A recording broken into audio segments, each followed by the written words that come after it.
Karena dok, pengalaman saya ketika anak saya masuk rumah sakit hampir seminggu, saya tidak dapat jawaban anak saya ini tipes atau demam berdarah sih.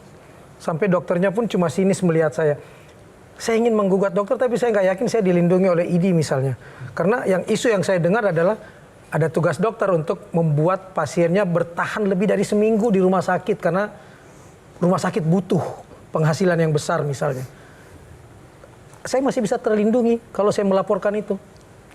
Dalam konteks kasus Kang Maman, saya akan berani jamin bahwa kami akan melihat dalam perspektif apa permasalahan yang kemudian dilakukan oleh dokter itu sehingga ada ketidakpuasan. Karena bicara ketidakpuasan berarti kesalahan, tidak selalu. Tapi akan ada proses klarifikasi yang akan kita lakukan. Ada dua klarifikasi yang akan bisa kita lakukan. Di Majelis Kehormatan Etik, di Majelis Kehormatan Disiplin. Dan jika terbukti memang ada kesalahan, karena ada kunci yang jadi permasalahan di sini sekarang. Dan itu terjadi. Dalam setiap laporan di MKDKI, Majelis Kehormatan Disiplin, problem utamanya dari dokter yang kemudian seperti yang dialami oleh Kang Maman, itu karena kurangnya komunikasi.